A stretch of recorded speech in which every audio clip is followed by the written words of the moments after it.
En boîte ou en bocaux, les poissons en conserve sont la plupart du temps dégustés tels quels, sans beaucoup de préparation. En Bretagne, dans son restaurant face à la mer, le chef étoilé Camille Lacombe transforme une conserve de thon en une création gastronomique. On va travailler le thon germont de Ligne, qui est pêché ici en Bretagne.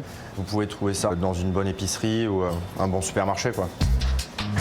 Un thon d'exception, mais pour cette recette, vous pouvez aussi utiliser une boîte de thon classique. On va le travailler sur une sorte de salade avec des pommes de terre, des capres frits et on va faire une base de sauce qu'on appelle vitello tonato. Première étape, donc on va démarrer la sauce. Au préalable, on a fait cuire un œuf mollet. On va déposer dedans du thon. On va mettre quelques capres.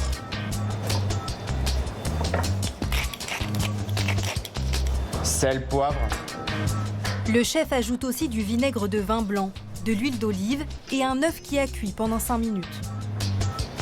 Alors là, on utilise un œuf mollet, pareil, pour émulsionner un peu la sauce, pour amener un côté un peu plus onctueux, quoi.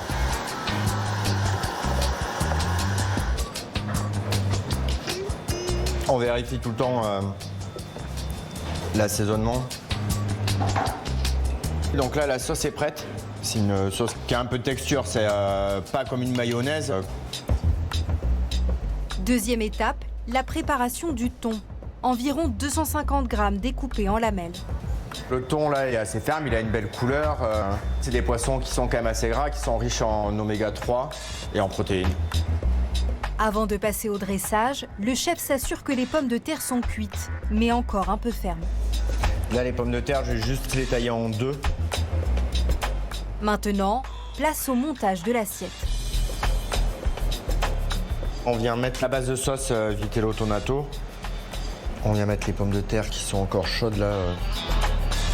Le chef ajoute ensuite des morceaux de thon. Ça, c'est du citron cédra. Un agrume ancien qu'on trouve surtout dans les régions méditerranéennes. On peut refaire la maison voilà, en remplaçant peut-être le cédra par des fines tranches de citron confit au sel. On prend que le zeste du citron, ça on peut le tailler finement. Ça va jouer un peu entre l'acidité et l'amertume. Là on vient mettre des grains de poivre, ça s'appelle du poivre Roissy-Péry. Un poivre sauvage, moins piquant que le poivre noir traditionnel. Le chef ajoute aussi quelques capres frits et de la poutargue, une spécialité culinaire à base d'œufs de poisson. C'est fumé, séché, c'est bon ça. Enfin, il ajoute des feuilles d'oseille et un filet d'huile infusée au laurier. Là c'est prêt. Pour reproduire cette recette chez vous, il vous faut 500 g de thon en conserve, 6 pommes de terre nouvelles, un œuf mollet, 4 cuillères à soupe de vinaigre de vin blanc, 15 centilitres d'huile d'olive, 2 cuillères à soupe de capre, 4 fines tranches de citron confit, quelques branches d'oseille, quelques tranches de poutargue, du sel, du poivre et bon appétit. Bon, comme quoi on peut se faire plaisir aussi avec, bon, même si vous êtes poissonnier, meilleur ouvrier de France, Mais non, en boîte, mais ça j'adore passe. ça. Ouais, non, mais je le conseille. J'en vendais aussi. Il y a des très belles conserves. Il y a des petites recettes à faire très simples. C'est très tendance chez les jeunes qui adorent la sardine, le thon comme ça. Il y a des recettes très sympas à faire. Vous parlez de sardines et justement, ce 6 janvier, on a acheté 2 sardines en boîte, sardines à l'huile d'olive extra vierge et de la sardine à l'huile de tournesol. Quand on a le choix, on va vers quelle sardine ? Si on a le choix, on prend plutôt à l'huile d'olive extra vierge. Ce sont des acides gras plus intéressants sur le plan cardiovasculaire que l'huile de tournesol. C'est d'ailleurs pour ça que c'est un peu plus cher en général.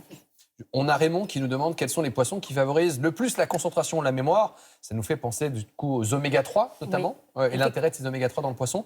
D'ailleurs, Angélique, elle ne mange jamais de poisson et elle craint de manquer d'oméga 3. Donc effectivement, ça peut être un souci si on ne mange pas du tout de poisson pour avoir son quota en oméga 3. On pourra en chercher d'origine végétale, mais les plus intéressants, les plus actifs sur le plan de notre santé, ils sont vraiment dans les poissons gras. Et effectivement, ils ont une action favorable sur la santé cérébrale, sur la santé de notre cerveau, sur la cognition, mais également sur la santé cardiovasculaire. Ils font baisser par exemple les triglycérides. Donc c'est vrai que c'est bien de surveiller sa teneur en oméga 3, a fortiori si on a déjà des problèmes cardiovasculaires ou cognitifs. Et c'est la même chose en cas de dépression. On a montré que le manque d'oméga oméga 3 augmentent les symptômes de dépression. Alors, on ne va pas traiter la dépression avec des oméga 3, mais le fait d'en manquer est un facteur aggravant. Est-ce que vous pouvez nous expliquer et nous montrer au tableau quels sont les poissons qui contiennent le plus d'oméga 3 pour qu'on puisse faire le plein le plus rapidement possible? Oui, parce qu'ils ne sont pas tous logés à la même enseigne. On l'a dit, hein, c'est dans les poissons gras qu'on va trouver le plus de ces fameux oméga 3, donc c'est gras. On va les trouver en particulier dans la sardine, dans le maquereau, dans le hareng, dans le saumon. Là, on aura plus d'1 gramme d'oméga 3 pour 100 grammes, ce qui signifie qu'une portion de ces poissons-là, eh bien, ça couvre au minimum 2/3 de vos apports hebdomadaires en oméga 3.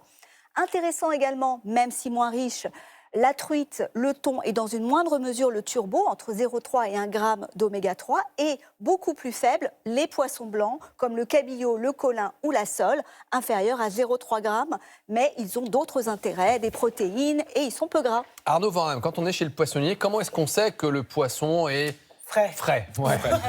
Alors, on a des petits indices, là. Par exemple, sur ce chinchard, là, on va voir un œil vif, bombé, un côté assez translucide, vous voyez. Alors, on va vous le montrer. Là, voilà, il est là. Alors, lui, il a l'œil vif, là, Voilà, le chinchard. l'œil vif. Il y a ce que... l'œil est bombé, vous voyez, il est pas... Les sardines, qui sont des poissons un peu plus fragiles, vous voyez, on commence à voir qu'il y a un petit peu de sang dessus. Ah oui, on voit la différence. C'est différent, bon, même si elle reste très belle. Donc, l'œil bombé. Alors, il y a ça, l'œil, la présence du mucus, c'est ce côté brillant qui est aussi sur le poisson.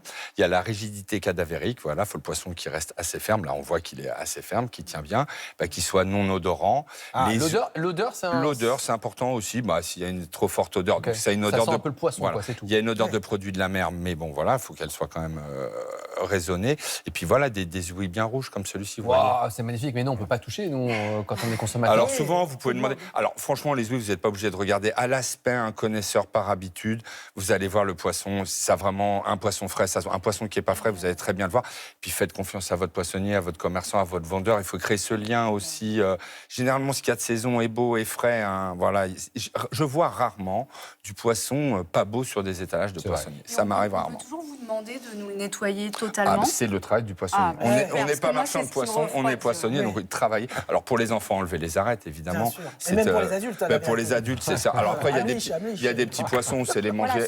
On sait les manger avec les arêtes aussi. Ça peut valoir le coup puisqu'il y a du calcium dans les arêtes. Sont bonnes à manger. Voilà, même, hein. donc ça peut être pas mal dans une rillette de sardines de mixer avec. Bien sûr, les les arêtes. peaux, on peut les transformer en chips. Il y a plein de petites recettes. Mais voilà, se concentrer sur les oméga 3. Surtout, moi, je se concentrer sur la cuisson aussi, pas ramener une cuisson trop forte. Déjà, c'est moins bon. Et puis ça enlève toutes les graisses, donc plus d'oméga 3. Donc c'est quoi la bonne cuisson d'un poisson? Une fois qu'on a levé les filets chez le poissonnier, par exemple, on les fait cuire sur un pavé de saumon, vous faites une cuisson vapeur, c'est ce qui sera le mieux. Voilà. Quand vous faites en friture, vous marquez, mais après vous faites cuire tout doucement. Vous voyez, une dorade, vous la marquez un petit peu à la poêle pour lui donner un petit côté croustillant. Avec quoi? Du beurre, de l'huile? Oui, du beurre, de l'huile, un petit morceau de thym et d'ail dans la poêle. Puis après, vous le finissez au four à 120, 130 degrés. Vous rallongez un petit peu votre temps de cuisson. Mais au moins, toutes les graisses ne disparaissent pas et on garde toutes les valeurs énergétiques. Elles ne vont pas toutes disparaître, mais c'est vrai qu'au-delà de 180 degrés, il y a une déperdition, environ 20-25%. Et puis c'est moins bon. Le poisson à 180 degrés. Il y a des poissons sur les grosses pièces, vous pouvez le faire. Mais vous le faites juste pour le marquer, vous voyez, en surface, pour lui donner une couleur. Un pavé de saumon, c'est sympa quand c'est un peu croûté. Vous voyez, on aime bien ce côté un peu croustillant. Puis après, vous le faites cuire tout doucement, comme ça, à l'intérieur, on garde tout. Un filet de merlan, tout simplement passer dans un petit filet à la poêle. Il ne faut pas rajouter trop de matière grasse ou à la vapeur. Comment faire pour faire aimer le poisson aux enfants? C'est Alexine qui me dit ça. Alors moi, j'ai plein de petites astuces, c'est quelque chose que j'aime bien. Alors voilà, déjà, vous évitez de cumuler les épinards et les haricots verts quand on fait du poisson. On va faire des pommes de terre, un petit peu de pâte. Et puis, moi déjà, faire les courses avec ses enfants, la ramener à la poissonnerie, lui faire voir les produits, il va aller chez les commerçants, il va manger un petit morceau de fromage, une fraise, on va lui décortiquer une crevette, créer ce lien. Puis après, enlever les arêtes, demander au poissonnier qu'il l'aurait. Dans un œuf battu, un petit filet de taco, comme ça coûte rien. Et hop, on le passe dans un œuf battu, on le fait frire à la poêle tout simplement, avec un filet de citron. Et puis, généralement, ils adorent ça.